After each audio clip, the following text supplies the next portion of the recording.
निज गुरु ज्ञान विपुधर आए, निज गुरु ज्ञान विपुधर आए। महामंगल मत सब ही उठाए, महामंगल मत सब ही उठाए। निज गुरु ज्ञान विपुधर आए, निज गुरु ज्ञान विपुधर आए।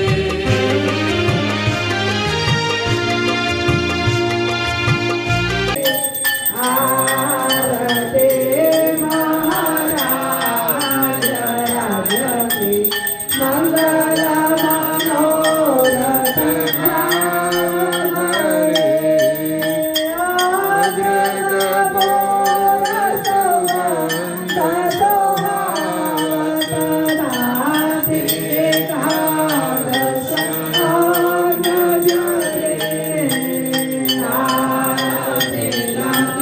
महाराज राज के मंगल मनोरथ भाव भरे। लाल तिलक केसर करुणादे,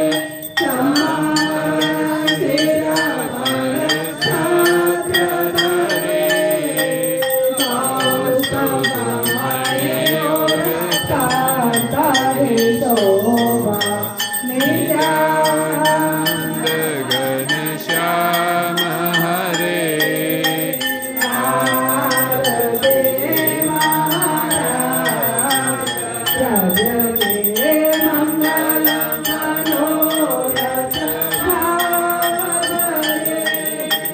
मत करुणा सागर महाराज की जय। कैवल धाम की श्री अविचल दास जी महाराज की जय।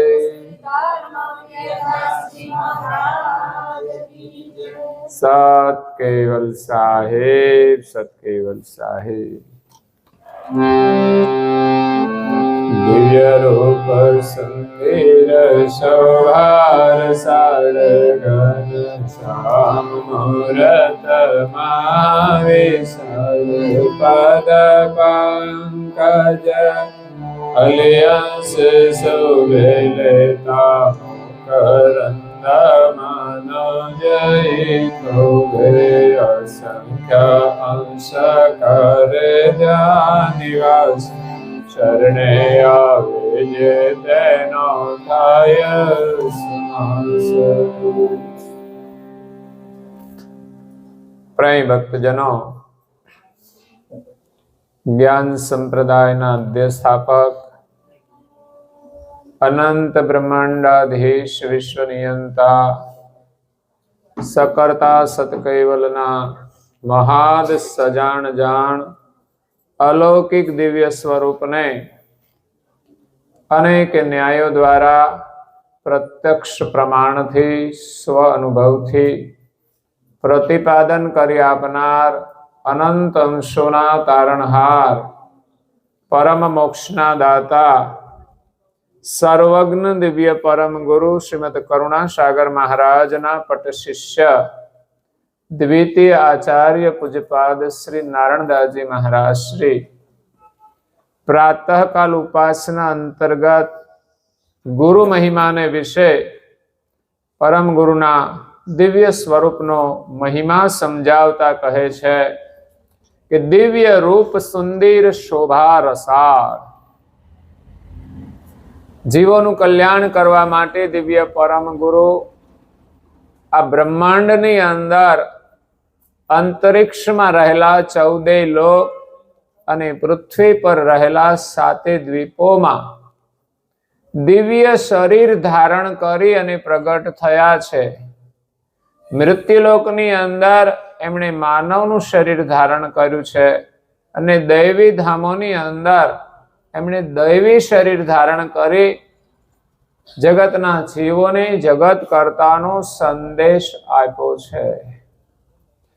आ जगतनी अंदर मोटामां मोटो झगड़ो धर्म जगत में होय तो ये छे सर्जनहारनो। भिन्न भिन्न मतों ने कारणे ભિન્ન ભિન્ન માન્યતાઓ છે. એમાં ઘણીવાર સંઘર્ષો પણ થતા હોય છે. હા, દરેકની માન્યતા સ્વતંત્ર હોય છે, પણ ઘણા કટ્ટરવાદી લોકો હોય છે જે હિંસાઓને પણ સ્થાન આપતા હોય છે. જે ધર્મની અંદર હિંસાને કોઈ સ્થાન હોતું નથી. કટ્ટરવાદમાં તો હિંસા કરતા હોય, પરંતુ ધર્મની જે માન્યતાઓ છે એમાં પણ હિંસાને સ્થાન હોય છે.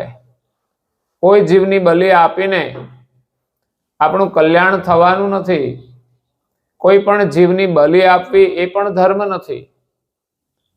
એટલે ઘણા જીવોની હિંસા કરીને લોકો ધર્મનું પાલન કરે છે, પરંતુ કરુણાસાગર બાપજી તો એમ કહે છે કે કોઈ વૃક્ષનું પાન પણ આપણાથી ના તોડી શકાય. આપણે પૂજાની અંદર ઘણા વૃક્ષોના પાન તોડીને ચડાવીએ છીએ. એ પણ એક પ્રકારનો વધ કહેવાય છે. આપણે ચાલ્યા જતા હોય અને ઘણા વૃક્ષની ડાળી આપણે ખેંચીને કાપી નાખીએ, તો એ પણ એક પ્રકારની હિંસા જ છે. એટલે કોઈ પણ જીવતા જીવની હિંસા કરવી એ પાપ છે, ધર્મ નથી. કરુણાસાગર મહારાજ શ્રીએ આ જગતની અંદર, ધર્મ જગતની અંદર જે મતભેદો છે એનું સમાધાન કર્યું છે કે આ જગતની અંદર જેટલા પણ શરીરો છે, સ્થાવર અને જંગમ.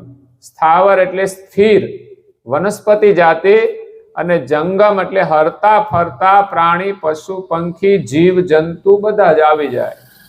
એ બધાની અંદર એક જ સર્જનહારનો અંશ બિરાજેલો છે. ભલે માન્યતાઓ જુદી જુદી હોય ધર્મની, પણ છતાંય સર્જનહાર બદલાઈ જતા નથી. દરેક ઘાટની અંદર રહેલા અંશો બધા જ એક સમાન છે. પછી અહીંયા તો પ્રકૃતિના પ્રદેશમાં મતભેદો ઉભા થઈ જાય છે. ધર્મની અંદર પણ થાય છે, સમાજની અંદર પણ થાય છે, જ્ઞાતિના પણ ભેદો હોય છે. એ કર્મને લઈને હોય છે ભેદભાવ. જે જીવ હોય એના સ્વભાવને લઈને ભેદભાવ હોય છે.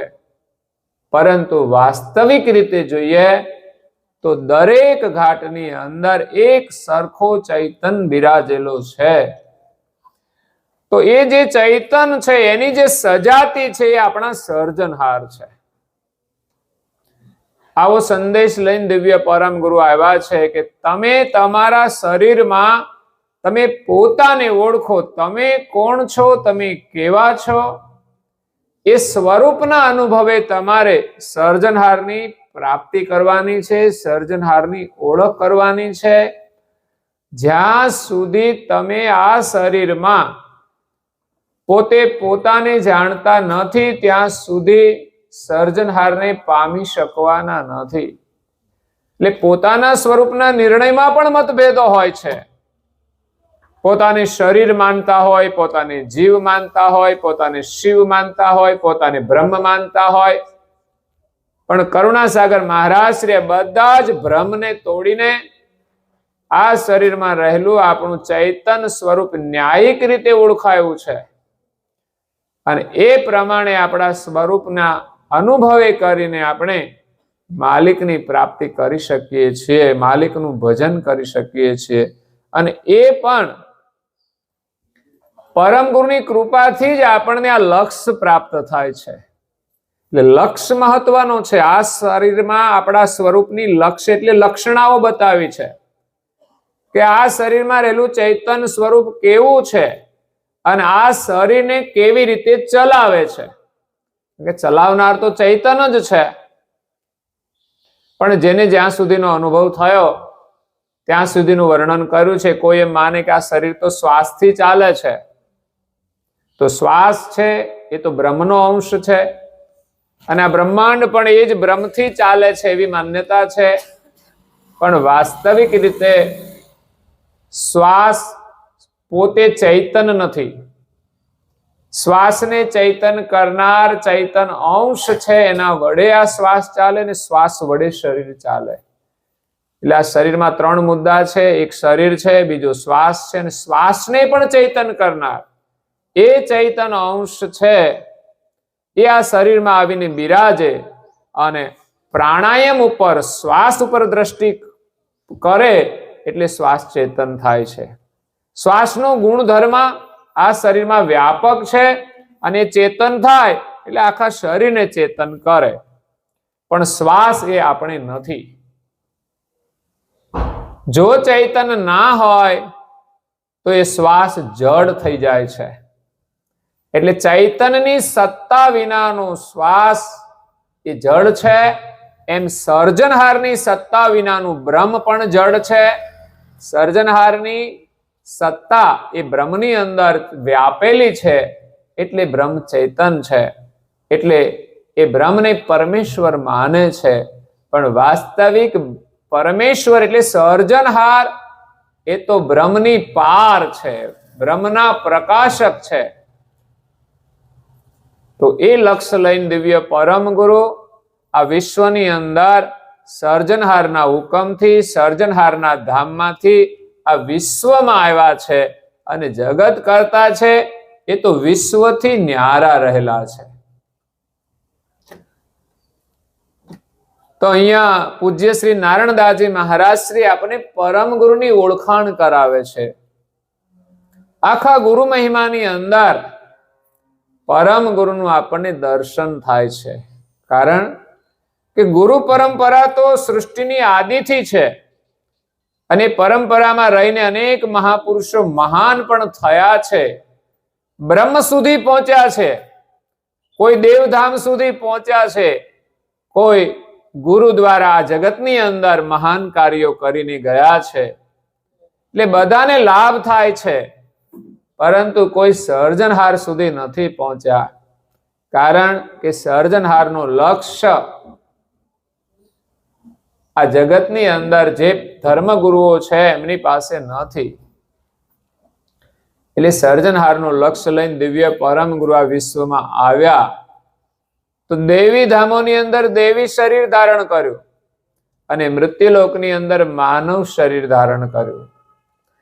જ્યાં જે લોકની અંદર જે દ્વીપની અંદર જેવા સ્વરૂપની જરૂર પડી એવું શરીર એમણે પ્રગટ કરી અને ધારણ કર્યું છે. નહીં કે કોઈ માતાના ઉદરથી એમણે જન્મ લીધો છે. કરુણાસાગર મહારાજ શ્રીએ પરમ ગુરુ પ્રાગટ્ય જે 56નો પાઠ આપણે કરીએ છીએ સુદ બીજના દિવસે, એમાં લખ્યું છે સહિત આચાર્ય સમેત, જે ધર્મગુરુઓ છે આચાર્યો છે, સહિત આચાર્ય સમેત વેદ જેહી શાસ્ત્ર નિગમ કે, જે વેદ 4 અને શાસ્ત્રોના જે વેદતા છે એવા આચાર્યો, જનુની ઉદ્ર કે જન્મ, એ બધાનો માતાના ઉદરથી જન્મ થયો છે એટલે ન અનુભવ અગમ કે, નિગમની પાર જે અગમ અનુભવ છે એ કોઈની પાસે નથી. જ્યારે કરુણાસાગર મહારાજ કે છે કે હું માતાના ઉદરથી શરીર ધારણ કરીને જન્મ લીધો નથી, કોટી કલ્પ પર્યંત અંત નહીં વ્યાપત માયા, હાડ માંસ રુદ્ર ઉદ્ર હમ હી નહીં આયા.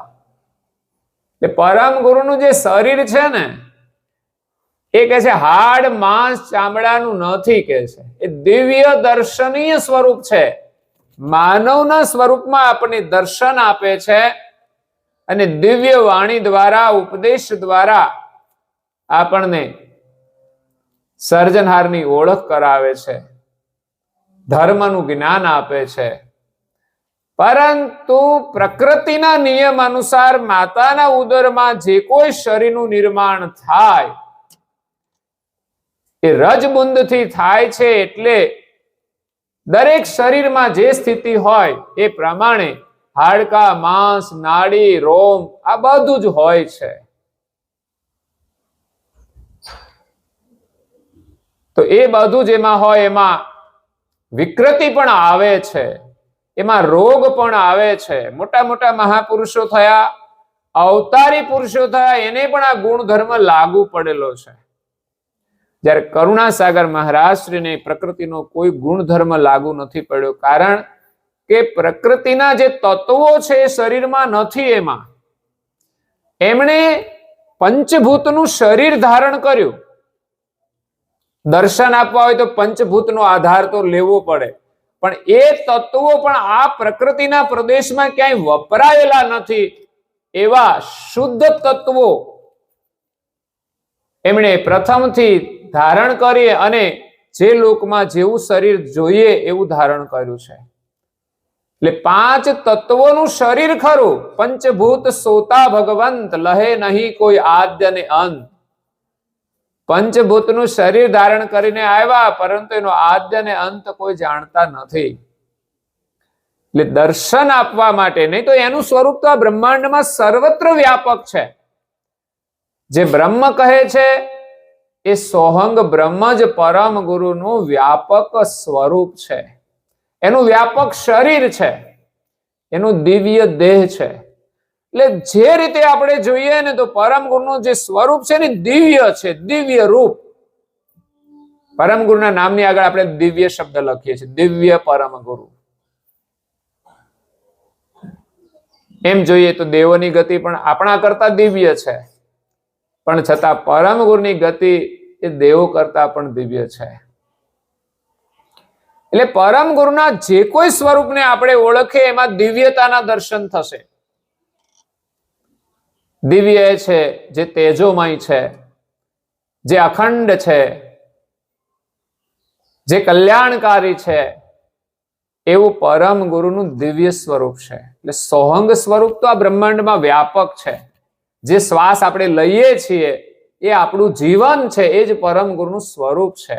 અને એ શ્વાસનો સંબંધ કૈવલ સાથે જોડાયેલો છે. બસ, કોઈ દેવતાઓ સાથે નથી જોડાયેલો. કોઈ દેવતાઓ આપણને જીવન નથી આપતા. આ જીવન દાતા જેમણે જગતનું સર્જન કર્યું છે એ સર્જનહાર એક જ છે.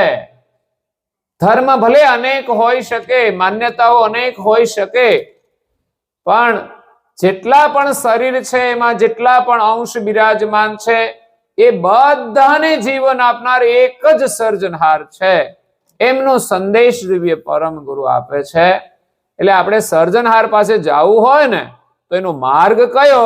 તો કે આ શ્વાસ રૂપી જે જીવન આવે છે, સોહંગ રૂપી જે પ્રાણ છે, જે પરમ ગુરુનું સ્વરૂપ છે, એની સાથે આપણે ધ્યાન દ્વારા એકતા કરી અને સુરતા ને નૂરતા એની સાથે જોડીને જો આપણે અવલોકન કરીશું ને ગતિ કરીશું તો કૈવલ ધામમાં જવાશે.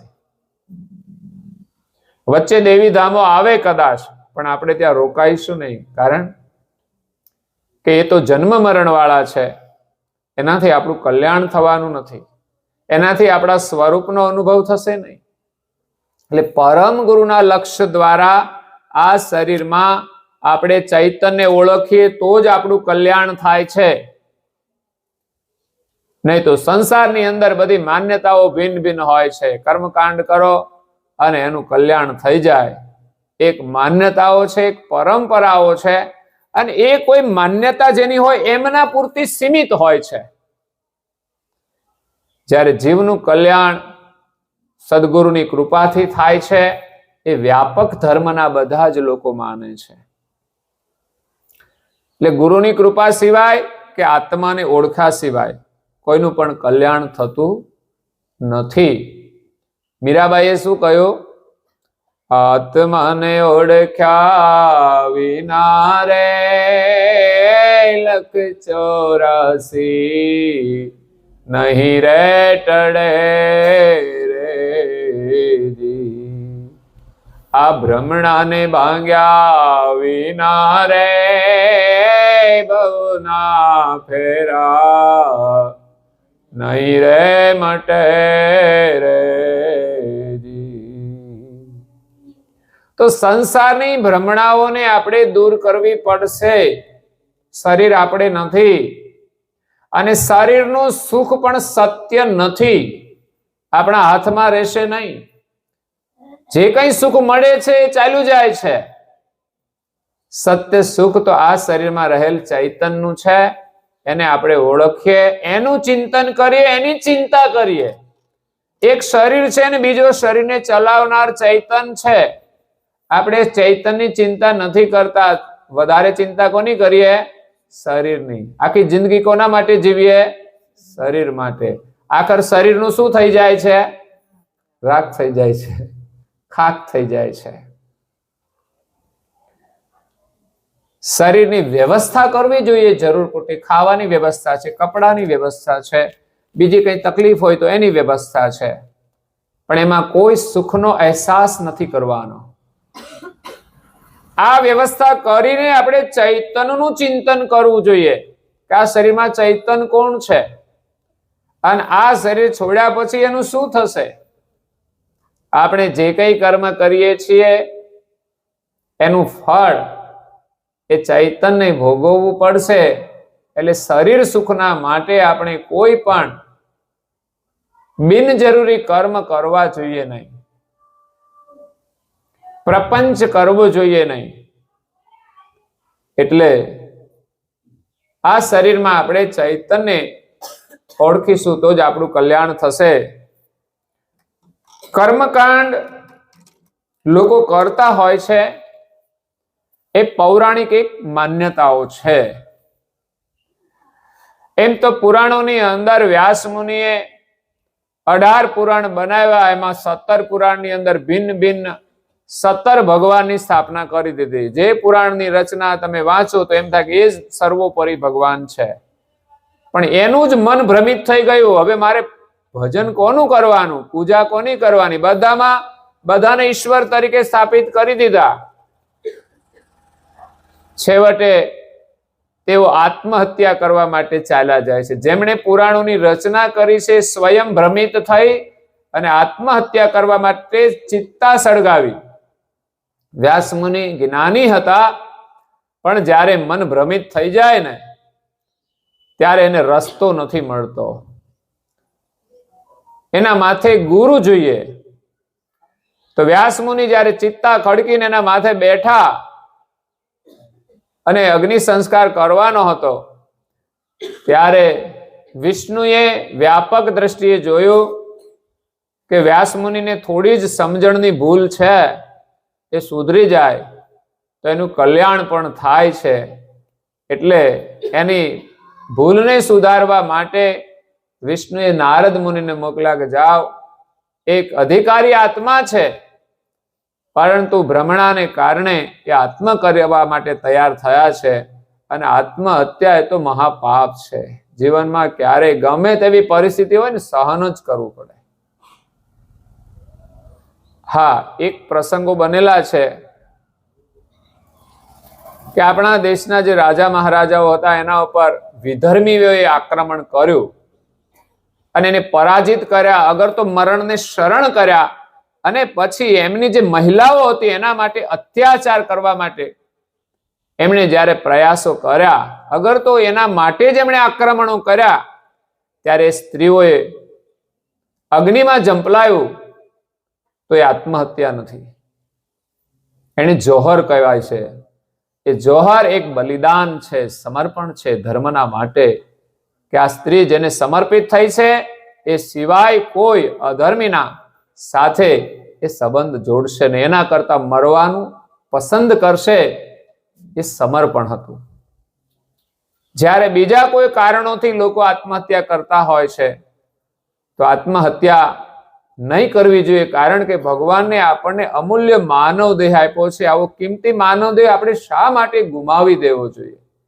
જીવનમાં સુખ દુઃખ તો આવે છે, એને સહન કરવા માટે પ્રયાસ કરવો જોઈએ. એના માટે કોઈ પણ રસ્તા હોય છે.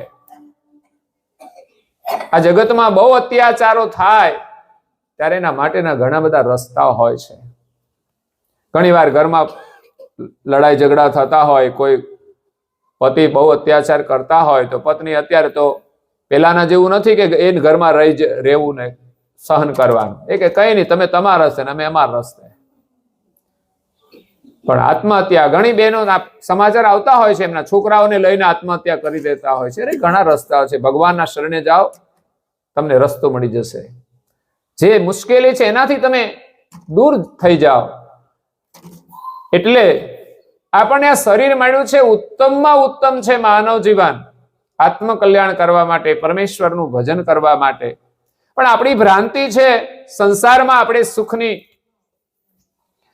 આશાઓ રાખીએ છીએ અને માન્યતાઓ છે, એટલે આપણે વધારે દુઃખી છીએ.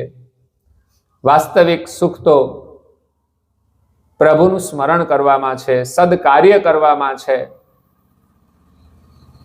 ધર્મ પાળવામાં છે. તો અહીંયા કરુણાસાગર મહારાજ દિવ્ય શરીર ધારણ કરીને આવ્યા છે. હાડ માંસ રુદ્ર ઉદ્રહમ હિ નહીં આયા, ઉપન્યો આપો આપ વ્યાપમય સકલ સહીરા. એનું એક સ્વરૂપ વ્યાપક છે, જે સોહંગ રૂપે બધાનું જીવન છે. એટલે સોહંગનું ભજન તો ઘણા મહાપુરુષોએ કર્યું, એને શાંતિ પણ મળી, એને એમ થયું કે આ જ પરમેશ્વર છે, પણ એનો પાર ન પામી શક્યા. કે સોહંગ જે જીવન છે, જે સોહંગ બ્રહ્મ છે, એનો અંત ના પામી શક્યા. કારણ કે બ્રહ્મ એ સચરાચર વ્યાપક છે. એ બ્રહ્મને જ પોતાનું સ્વરૂપ માની લીધું અને પોતે બ્રહ્મ છે, એટલે હું જ પરમેશ્વર છું એવું માની લીધું. એટલે પછી એ પરમેશ્વરને ના પામી શક્યા. વાસ્તવમાં કોઈ બ્રહ્મ નથી, કોઈ પરમેશ્વર નથી, બધા જ એના અંશ છે, અલ્પ વિશેષ ગતિના અંશો, વિશેષ અંશ છે. પણ એ સ્વરૂપનો અનુભવ ક્યારે થાય કે બ્રહ્મરૂપી જીવનને જેમ છે તેમ સમજે, પરમ ગુરુના લક્ષ્ય વડે, તો એને સમજાય કે આ બ્રહ્મ એ હું નથી, બ્રહ્મ એ તો મારું જીવન છે. તો આ બ્રહ્મ છે શું? તો કે માલિકનો પ્રકાશ છે અને આપણું બધાનું જીવન છે, અને માલિક એના પ્રકાશક છે. તો આપણને માલિકની ઓળખાણ થાય અને એનું સાનિધ્ય મળે. અને એમનો જે આ વૈભવ છે જગતની રચનાનો, એ જેમ છે તેમ જ્યારે આપણને જોવા મળે, ત્યારે આપણને અદ્ભુત આનંદ મળે છે. નહીં તો બ્રહ્મનો આનંદ મળે તો આનંદ તો છે જ, એમાં 84ના જે જન્મ મરણના દુઃખ છે એ નથી હોતા. પણ છતાંય માલિકનો આ વૈભવ છે, કોનો વૈભવ છે એ ખબર નથી પડતી. પોતે જ બ્રહ્મ થઈને, ભ્રમિત થઈને આ સંસારની અંદર અદબદ રહે છે. અદબદ, ન તો એ મૃત્યુલોકમાં દુઃખી થાય છે, ન તો એ પરમધામમાં જઈ શકે છે. એ મધ્યમાં અદબદ રહે છે. પણ એને જો સમર્થ ગુરુ મળી જાય તો સમજતા વાર ના લાગે. આવા જે બ્રહ્મજ્ઞાનીઓ હતા એ બધાને પરમ ગુરુ મળ્યા છે. સૌ પ્રથમ એમને જ મળ્યા અને એમને પરમ ગુરુએ કૈવલનો લક્ષ્ય આપ્યો. ત્યારે જ્યારે પરમ ગુરુ મૃત્યુલોકમાં આવ્યા, ત્યારે પરમ ગુરુના શરણમાં આવનારા અધિકારીઓ કોણ હતા? જેમને દેવી ધામોમાં પરમ ગુરુએ લક્ષ્ય આપ્યો, એ જ પુનઃ આ મૃત્યુલોકમાં આવ્યા હોય અને પરમ ગુરુના શરણના અધિકારી બન્યા હોય. એટલે પરમ ગુરુ દિવ્ય દેહ ધારણ કરીને આ વિશ્વમાં પ્રગટ થયા છે. એમના દર્શન એ આપણા માટે આશીર્વાદ રૂપ છે. એ જ્યારે વિદ્યમાન હતા ત્યારે તો અનેક ભાગશાળી લોકો એમના દર્શન કર્યા, પણ આજે આપણા માટે એમનું જે પ્રતિકૃતિ સ્વરૂપ હોય, શ્રદ્ધાનું સ્વરૂપ હોય, એ પણ આશીર્વાદ રૂપ છે. એ પણ આપણને દિવ્ય પ્રેરણા આપે છે. પરમ ગુરુનું સ્વરૂપ દિવ્ય છે. જે શરીરની અંદર કોઈ વિકાર નથી. બાકી માતાના ઉદરથી જે કોઈ શરીર જન્મે એની અંદર વિકાર અવશ્ય હોય છે.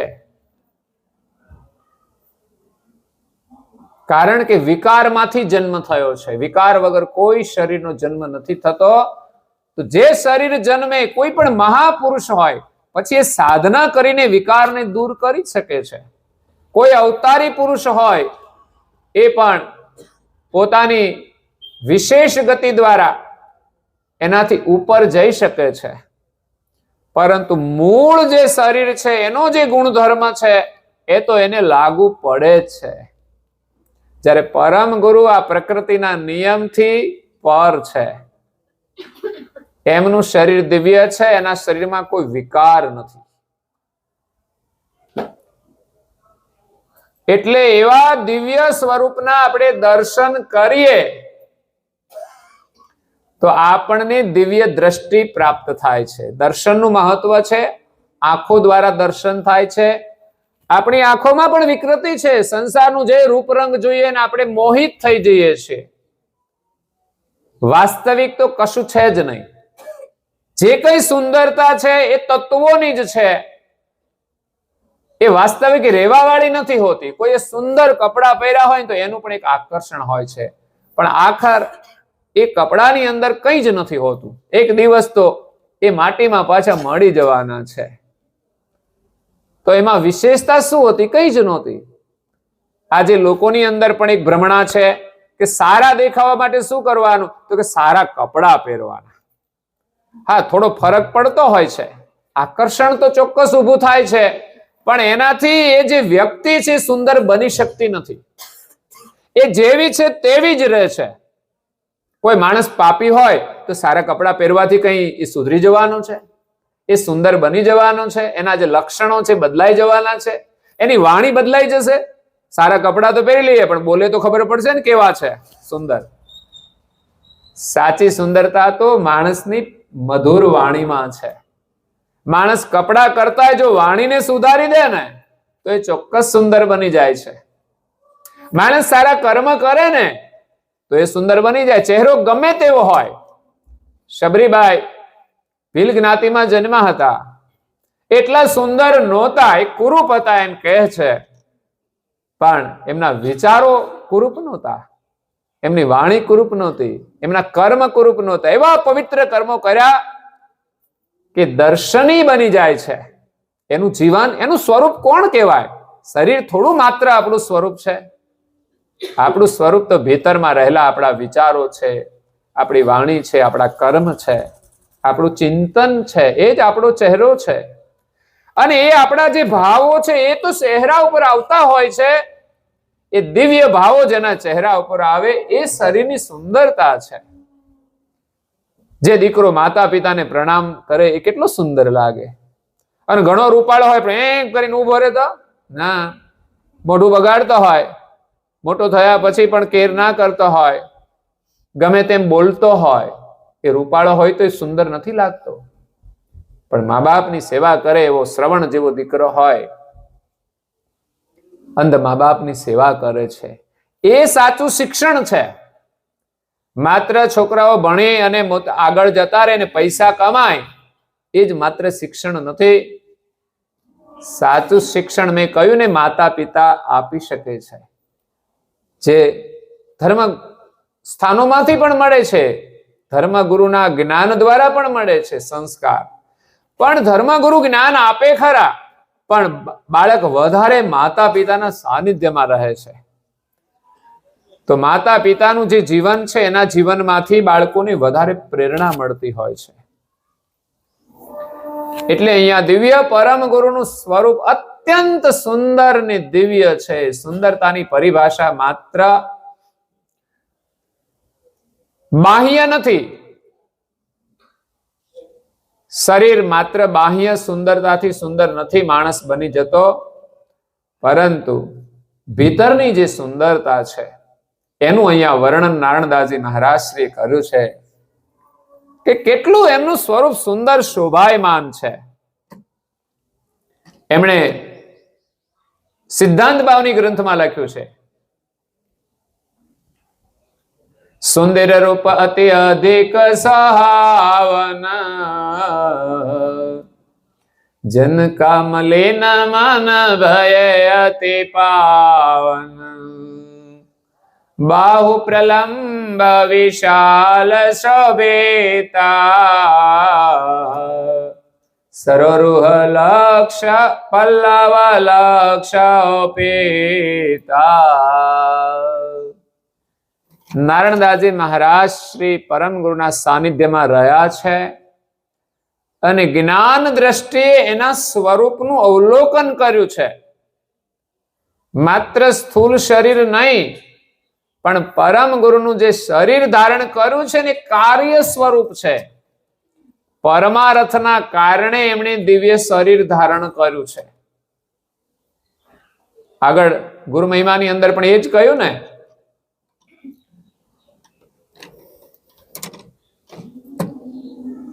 કે એવા ગુરુ આનંદ મહાસુખકારી, પર ઉપકાર કરન દેહધારી. પરમ ગુરુ પરમ આનંદકારી છે, મહાસુખકારી છે. સુખ તો સંસારમાં છે પણ અલ્પ છે. આપણે મહાસુખને પ્રાપ્ત કરવાનું છે. આનંદ તો સંસારમાં છે પણ પડી પાછું દુઃખ પણ આવે છે. થોડી વાર માટેનો આનંદ છે બધો, વધારે તો ચિંતા જ હોય છે, ઉપાધિ જ હોય છે. ક્યારેક ક્યારેક થોડું સુખ મળે છે. એટલે પરમ ગુરુ નું જે શરીર ધારણ કર્યું છે એ પરમાર્થ માટે છે. એટલે આ શરીરનો જે હેતુ હોય છે મહત્વનો હોય છે. એટલે અહીંયા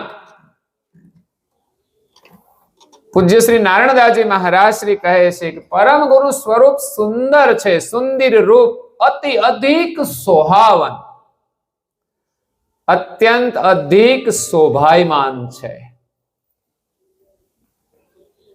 એના કાર્યના રૂપમાં એ શોભાયમાન છે.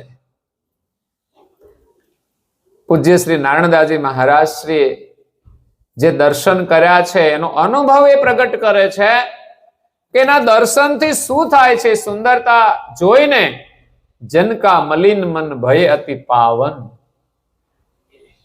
માણસોના મન તો મલિન છે. કપડા જેમ પહેરીએ ને એટલે મેલા તો થાય જ છે. ઓફિસમાં બેઠા હોય ને તોય એ મેલા ના હોય તો એ લોકો બીજા દિવસે તો કાઢી જ નાખે છે. પણ થોડા તો મેલા થાય છે. બહારની રજ તો એના ઉપર લાગે જ છે. એટલે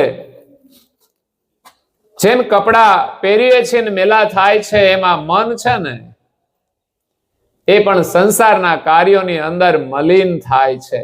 કોઈની સાથે વાતો કરો તોય થાય, આમ આડાવડા ફરીએ, આટા મારીએ તોય પણ આપણું મન મલિન થાય. કોઈની વાતો સાંભળવાથી થાય, કંઈ પણ ખાવા પીવાથી થાય છે. ઘરમાં સારું ખાવાનું હોય છે તોય લોકો બહારનો કચરો ખાય છે. મનને મલિન કરે છે, બુદ્ધિને પણ ભ્રષ્ટ કરે છે.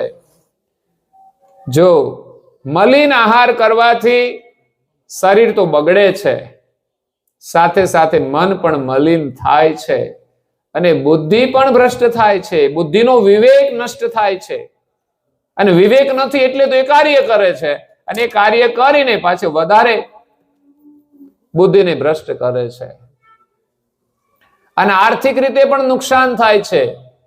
માણસ વિવેકના અભાવે કેટલું નુકસાન કરે છે. એના ઘરમાં બહેનો હોય છે, એના જીવનમાંથી જોવે તોય એને પ્રેરણા મળે કે ભાઈ આ ના કરવું જોઈએ. ઘરમાંથી પ્રેરણા લેવાની છે, પણ ખબર નહીં ભાઈઓને ક્યારે સમજણ આવશે. તો માણસનું મન મલિન છે. પરમ ગુરુના દર્શનથી આપણી આંખો તો પવિત્ર થશે જ, પણ સાથે સાથે દ્રષ્ટિના વિકારથી આપણું મન જે મલિન થયું છે એ પણ પાવન થઈ જશે. કારણ કે મનને મલિન થવાના માધ્યમ અલગ અલગ છે. 10 ઇન્દ્રિયોના વ્યવહારથી માણસનું મન મલિન થાય છે.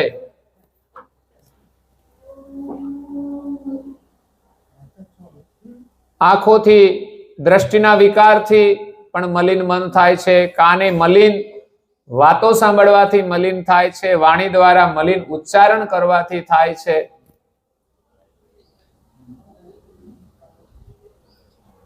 આ ચામડીનો સ્પર્શ કરીએ આપણે કોઈ અનૈતિક રીતે તો પણ મન મલિન થાય છે. તો માણસનું મલિન મન પરમ ગુરુના દર્શન કરવાથી પાવન થઈ જાય છે. એવું પરમ ગુરુનું દિવ્ય રૂપ સુંદર શોભા રસાળ અને એના સ્વરૂપના દર્શન કરે છે કે એમના હાથ વિશાળ છે, લાંબા છે. આમ તો કહેવામાં આવે છે કે જે મહાપુરુષો હોય ને એમના શરીરના એક વિશેષ લક્ષણ હોય કે એના હાથ સામાન્ય જે માપ હોય શરીરનું એના કરતા થોડા લાંબા હોય છે.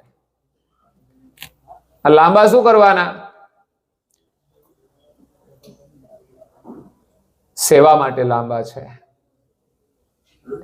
જીવોનું કલ્યાણ કરવા માટે લાંબા હોય છે. આ એક લક્ષણ છે, પણ ખરેખર એની અંદર જે ભાવનાઓ હોય છે અને હાથ દ્વારા જે કાર્યો થતા હોય છે, ઘણાની અંદર કેટલી બધી સેવાની શક્તિ હોય છે કે હાથ તો એવડા જ હોય પણ એને હાથ દ્વારા કેટલા સમાજ સુધી સેવાના કાર્યો કરેલા હોય એટલા એના હાથ લાંબા કહેવાય. પરમ ગુરુના હાથ કેટલા લાંબા છે. આ જગતની અંદર જેટલા પણ જીવ છે એ બધાનું કલ્યાણ એ કરે છે, બધાને આશીર્વાદ આપે છે. એટલા વિશાળ એમના હાથ છે અને હાથ પાછા સુંદર લાગે છે. કેવા? તો કે સરોરૂહ પલ્લવ લક્ષ ઓપિતા. જેમ કોઈ વૃક્ષ હોય એ પાંદડાથી જેમ શોભે એમ પરમ ગુરુના શરીરની અંદર એમના જે વિશાળ હાથ છે એ સુંદર શોભાયમાન છે. હાથની પણ એક શોભા છે. હાથ ના હોય તો કેવું લાગે? શરીર સારું નથી લાગતું. તો હાથ એ શરીરની શોભા છે, પણ એ હાથ દ્વારા આપણે સારા કામ કરવા જોઈએ, નહીં તો શરીરનું કોઈ મહત્વ નથી રહેતું. ઉત્તમ શરીર મળ્યું છે પણ એનાથી જો ઉત્તમ કાર્ય ના થાય તો એનું કોઈ મહત્વ રહેતું નથી. આ હાથ કોઈને મદદ કરવા માટે આપ્યા છે, કોઈને મારવા માટે નથી આપ્યા. એ તો ઘણાના હાથને બહુ ખંજવાળ આવતી હોય, ક્યારેક ક્યારેક કોઈને ટચ કરી જ દે, ગુસ્સામાં આવી જાય એટલે હાથ ઉપાડી લે. અને ઘણાના હૃદયની અંદર એટલી બધી દયા ભાવના હોય છે કે ગમે તે થઈ જાય તો પણ કોઈ દિવસ હાથ ના ઉપાડે. ઘણા લોકો બાળકોના ઉપર હાથ ઉપાડે. ઘણા એવા ક્રૂર સંતાનો હોય છે કે વૃદ્ધ મા બાપ ઉપર પણ હાથ ઉપાડતા હોય છે, જોયા છે. પણ બહુ ઓછા હોય એવા. અને એમે જો માતા ઉપર પિતા ઉપર અભદ્ર વર્તન કરતા હોય, અપશબ્દોથી એમને પરેશાન કરતા હોય તો પણ એક પ્રકારનો ક્રૂર વ્યવહાર છે. એ વાણી પણ ક્રૂર કહેવાય. એટલે એ આ શરીરને શોભતી નથી. પરમ ગુરુનું સ્વરૂપ અત્યંત સુંદર છે, દિવ્ય છે, દર્શનીય છે, પવિત્ર છે, જે આપણા મલિન મનને વિશુદ્ધ કરે છે. પરમ ગુરુના દર્શન કરીએ તો આપણા મનની અંદર પવિત્ર વિચારો આવે. દર્શનનું એક વિશેષ મહત્વ છે કે આપણી આંખોના જે વિકાર છે, જેટલું આપણે વારંવાર પરમ ગુરુના સ્વરૂપનું દર્શન કરીએ તો એનાથી આપણી દ્રષ્ટિ દિવ્ય બને છે. તો આ સંસારના જે રૂપ રંગ છે, એનું જે આકર્ષણ છે, એનાથી આપણું મન મલિન બને છે. એ વિકારો દૂર થઈ જાય છે. પછી આપણે આ દુનિયાને આપણે જોઈએ ને તો દુનિયા પણ આપણને દિવ્ય દેખાશે. હકીકતમાં પરમેશ્વરે આ જગત દિવ્ય જ બનાવ્યું છે, પણ એ દિવ્ય દ્રષ્ટિ આપણી પાસે નથી, એટલે આપણને આ જગત વિકારી દેખાય છે. એમાં આપણું મન મલિન થઈ જાય છે, જેના કારણે આપણે એના પ્રભાવમાં આવીને આપણો ધર્મ ભૂલી જઈએ છીએ. ક્યારેક સંબંધોનો ધર્મ ભૂલી જઈએ છીએ, ક્યારેક કર્તવ્યનો ધર્મ ભૂલી જઈએ છીએ. એ રૂપનું આકર્ષણ પણ બહુ ભયંકર છે. સંસારના જે આકર્ષણો છે, સ્વાદનું આકર્ષણ, રૂપનું આકર્ષણ, વાણીનું પણ આકર્ષણ, એના પ્રભાવમાં આપણે આવીને જેના માટે આ માનવ શરીર મળ્યું છે એ ધર્મ ભૂલી જઈએ છીએ. ક્યારેક પરિવાર સાથેનો ધર્મ પણ લોકો ભૂલી જતા હોય છે. ન ખાવાનું ખાય, ન પીવાનું પીવે, પછી શું થાય છે? પરિવારનો ધર્મ પણ ભૂલી જાય. પોતાનો ધર્મ તો ભૂલે છે, પણ પરિવાર સાથેનો ધર્મ પણ ભૂલી જાય છે. ઘણા લોકો ધંધો કરતા હોય એમાં પણ ધર્મને ભૂલી જતા હોય છે. એ પણ એક પરિવાર પ્રત્યેનું, માયા પ્રત્યેનું આકર્ષણ છે. પૈસાની એટલી બધી જરૂર નથી કે આપણે પ્રપંચ કરવો પડે. લોકોની પાસે હોય છે છતાં પણ લોકો પ્રપંચ કરતા હોય છે. બસ ધંધાનો વિકાસ કરવા માટે ખોટું કરીને પણ વિકાસ કરો, પણ એ સુખ નહીં આપે. એટલે પરમ ગુરુનું સ્વરૂપ સુંદર છે, જેના દર્શન કરવાથી આ સંસારની જે કંઈ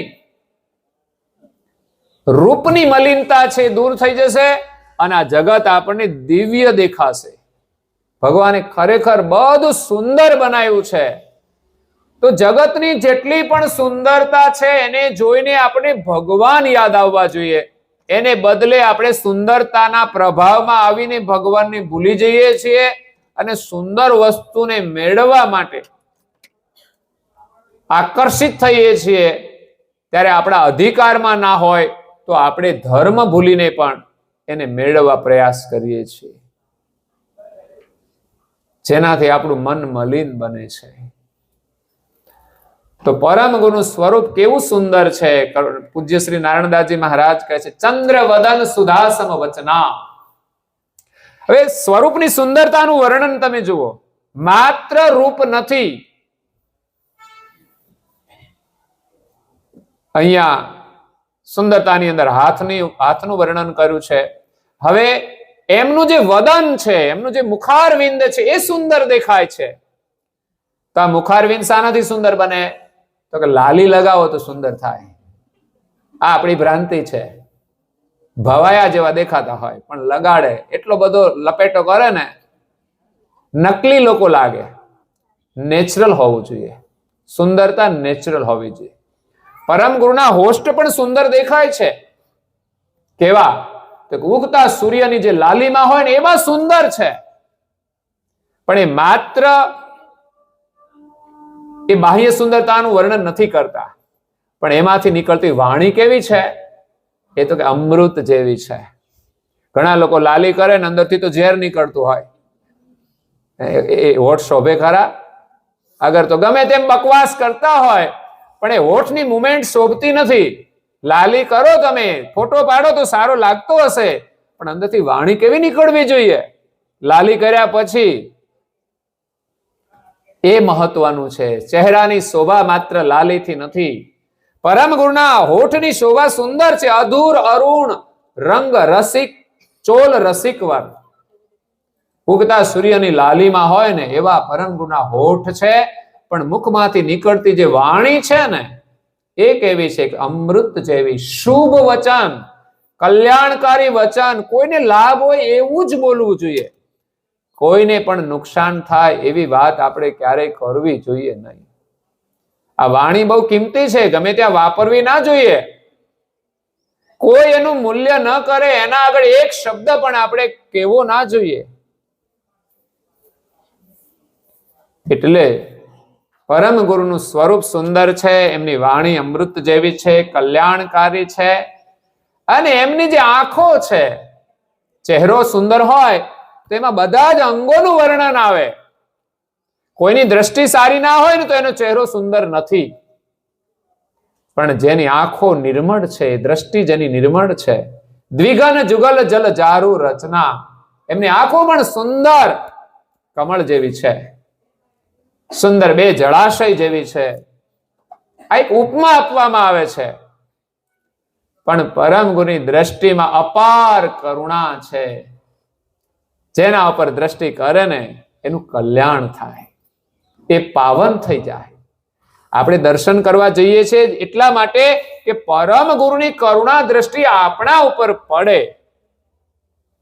એ જ આશીર્વાદ છે. એટલે પરમ ગુરુનું સ્વરૂપ આમે આપણે એમની દ્રષ્ટિ જોઈએ ને તો દિવ્ય દ્રષ્ટિ છે, દિવ્ય આંખો છે. એમને આપણે નિરખતા રહીએ તો આપણી આંખો પણ નિર્મળ બની જાય. દશન મણિ ઉજ્જવલ મોતીધાર. પરમ ગુરુના દાંત એ પણ સુંદર શોભાયમાન છે. કોઈને બચકા ભરે ને તો પાછું સુંદર ના લાગે. એ તો જેનો ચહેરો હસતો હોય ને એના દાંતની શોભા ગમે આપણને. બાકી ગુસ્સો કરે ને દાંત દેખાય ને તો એમ લાગે કે આ બચકું કોઈને ભરી જ લેશે. કૂતરાય ભસતા હોય છે, એના દાંત હોય છે. પણ અહીંયા દાંતનું વર્ણન માત્ર સ્થૂલ નથી, એ કહે છે મોતી જેવા દેખાય છે. ભગવાને આપ્યા હોય છે તો મોતી જેવા જ, પણ આપણે કચરો ખાઈને બગાડ નાખીએ છીએ. ઘણાના દાંત કેવા હોય ખબર છે? ટોયલેટના જે પગથિયા હોય ને, જે સાફ હોય તો સારા હોય, પણ જે મ્યુનિસિપાલિટીના જો લેટરિંગ હોય ને એના જેવા હોય દાંત. એના ઉપરથી ખબર પડે કે કોઈ વ્યસનનું સેવન કરે છે. ભગવાને સુંદર દાંત આપ્યા છે, આપણે એને કેવા ખરાબ કરી દઈએ છીએ. સુંદર નાસિકા ત્રિવેણી કપાલમ, નાસિકા પણ સુંદર શોભાયમાન છે. અને નાસિકા ઉપર ત્રિવેણી જે કપાળ છે, જો એની પણ શોભા છે. જો આખા ચહેરાની શોભા હોય ને તો એની નાસિકા હોય. તમે જોજો, ચહેરો રૂપાળો હોય પણ નાસિકા છે ને બેડોળ હોય ને તો એ ચહેરો સુંદર દેખાતો. ભગવાને નાક પણ માપના બનાવ્યા છે. થોડું મોટું હોય ને તો એ ચહેરો સારો ના લાગે, નાનું હોય ને તો એ સારો ના લાગે. તો નાસિકા ઉપર આખા ચહેરાની સુંદરતા જોડાયેલી છે. સુંદર નાસિકા ત્રિવેણી કપાલમ, એ નાસિકાથી પછી જે ત્રિવેણી છે ત્યાં કપાળ હોય છે. એ કપાળની અંદર કેસરી તિલક મનોહર ભાલમ, ચહેરાની શોભા એ જે ત્રિવેણી છે કપાળ, એના ઉપર તિલક ધારણ કર્યું છે, એ ચહેરાની શોભા છે. આપણા કપાળ તો કેવા હોય છે? ઓરસિયા પથ્થર જેવા કોરા હોય છે. અંગ ઘનશ્યામ દ્વાદશ સુર શોભે, ધરત ધ્યાન સંત જન મન લોભે. જેનું ધ્યાન કરવાથી સંતો અને ભક્તજનોનું મન લોભાયમાન થાય એવું પરમ ગુરુનું દિવ્ય સુંદર સ્વરૂપ છે. સુંદર રૂપ અતિ અધિક સોહાવન. તો આવું પરમ ગુરુનું દિવ્ય સ્વરૂપનું વર્ણન પૂજ્ય શ્રી નારાયણદાસજી મહારાજ શ્રીએ અહીંયા કર્યું છે. ઘનશ્યામ મૂર્ત મહાવિશાળ, ઘનશ્યામ સ્વરૂપ છે, મહાવિશાળ સ્વરૂપ છે. અને આપણે ભાગ્યશાળી છીએ કે એવા પરમ ગુરુના સાનિધ્યમાં આવ્યા છે, એના દર્શનનો લાભ મળે છે. એમની અમૃત વાણીનો પણ આજે આપણને લાભ મળ્યો છે. તો આ ગુરુ મહિમાનો પાઠ આપણે કરીએ એ બહુ મોટા આશીર્વાદ છે.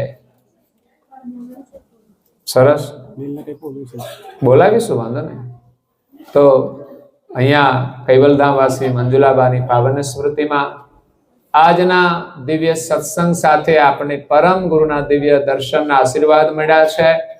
પરમ ગુરુના આશીર્વાદથી સદગત આત્માને શાંતિ મળે અને પરિવારજનો ઉપર પણ પરમ ગુરુના આશીર્વાદ વરસતા રહે, કે એમની કૃપા એ લેતા જ રહે આવા પ્રસંગો દ્વારા. અને નિયમિત પણ થોડી ઘણી આજ્ઞા પાડી સવારે વહેલા ઉઠવાનું, નાઈ ધોઈ પરમ ગુરુની પૂજા કરવાની. આજે કરી એમ ઘરમાં પરમ ગુરુનું જે સ્વરૂપ હોય એમાં પૂજન કરવાનું, કપાળમાં તિલક કરવાનું. આ સૌભાગ્ય છે. અને ગુરુ મંત્ર મળ્યો હોય તો મંત્રનો થોડું જાપ કરજો, થોડી આરતી દ્વારા ઉપાસના કરજો, પ્રાર્થના કરજો. 15 મિનિટ 20 મિનિટ, રજા હોય તો વધારે. અને પરમ ગુરુ રચિત જે ગ્રંથો છે એનું વધારે નહીં 15 જ મિનિટ આપણે અધ્યયન કરી પરમ ગુરુના આશીર્વાદ પ્રાપ્ત કરવાના છે. અહીંયા જે કોઈ આવ્યા છે સગા સંબંધી બધાને પરમ ગુરુના ખૂબ ખૂબ આશીર્વાદ છે. તમે પરિવાર સાથે પરમ ગુરુના આશીર્વાદથી સુખી બનો, સમૃદ્ધ બનો અને તમારું જીવન સફળ થાય, તમારું કલ્યાણ થાય એવી શુભકામના સાથે અહીંયા કથાને આપણે વિરામ આપીએ છીએ. અસ્તુ. સત કૈવલ સાહેબ. તમારું હૃદયથી જય સયાવ્યો આપ પાસે શરણમાં અપનાવજો. પરમ ગુરુએ આત્માને શાંતિ વળી કર્મના યોગે કરીને જે કુળ માયા વધરે ત્યાં પૂર્ણ પ્રેમે પરમ ગુરુ આપની ભક્તિ લક્ષ 84 બંધનો ને લક્ષમાં લઈ કાપજો પરમ ગુરુએ આત્માને શાંતિ સાજી આપજો સુખ સંપત્તિ સુવિચારને સતકર્મનો દેવારસો જન્મો જન્મ સત્સંગથી ગિરધાર પાર પારજો આલોકને પરિલોકમાં તમ પ્રેમ રગે રગ વ્યાપજો પરમ ગુરુએ આત્માને શાંતિ સાજી આપજો મળે ભોગ કે સુખ સ્વર્ગના આશા ઉરે વિનતી જો દેહ દુર્લભ માનવીનો ભજન કરવા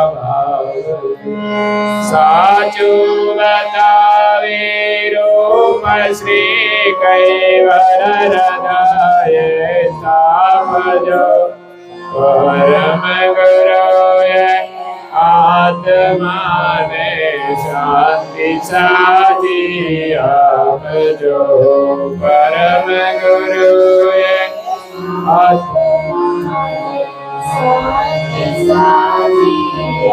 બોલજો બધા પરમ ગુરુએ આત્માને શાંતિ સાજી આપજો થોડા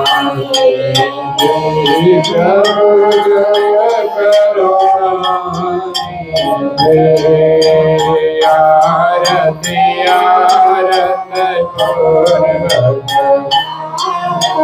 ભારત પૂર્વક સુરતા કરે પ્રભુ જય કરુણાનિધિ કારણ કરણ મિલાપન જવે અનુપમ પ્યારી પ્રભુ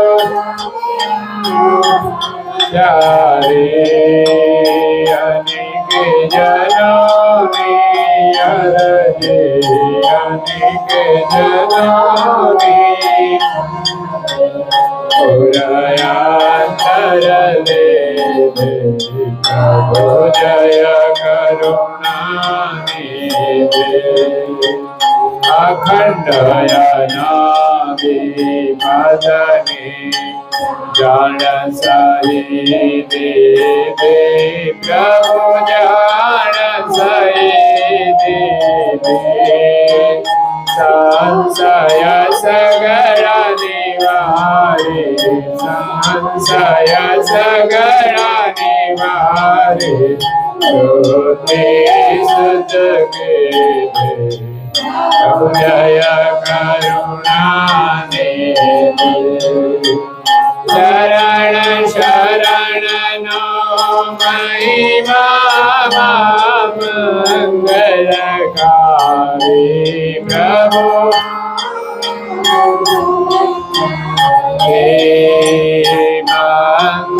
મંદમતી નો માનવ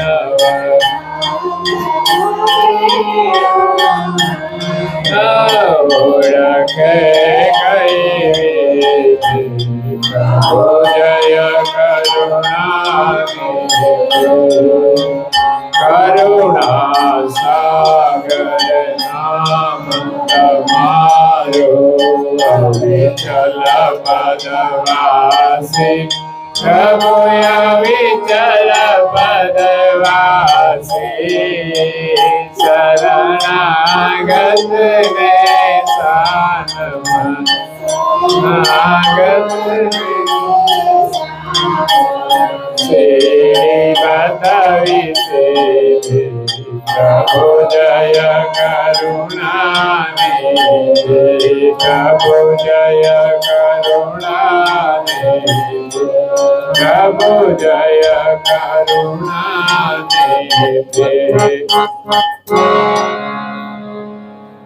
स्वराज कमलेश कैवल करता की जय पुण्य श्री कृष्ण स्वामी महाराज की जय पुण्य श्री परम गुरु श्रीमद करुणासागर महाराज की जय पूज्य श्री नारायण दास जी महाराज जय पूज्य श्री सब कुबेराचार्य महाराज की जय श्री सब संतन की जय श्री सब देवन की जय श्री ज्ञान संप्रदाय की जय श्री कायम पंथ की जय श्री गगनमती जी की जय श्री निर्गुण धुरी की जय श्री मुक्त द्वार की जय श्री ब्रह्मक्षेत्र की जय श्री सच्चिदानंद की जय श्री अर्चगर अखाड़ा की जय श्री अविगत कवि की जय श्री भागीरथ की जय श्री रसोई करावे उनकी जय उनकी माता पिता की जय उनके बाल गोपाल की जय श्री उनके गुरु गोविंद की जय श्री गुरु गादी सासापुरी की जय श्री केवल राम की जय श्री दादा भोक्ता की जय श्री बोलना हर गुरु महाराज की जय परम गुरु श्रीमद करुणासागर महाराज की जय भोजन थाल गुणावती का फल साहे 3 વાર પગે લાગવાનું છે।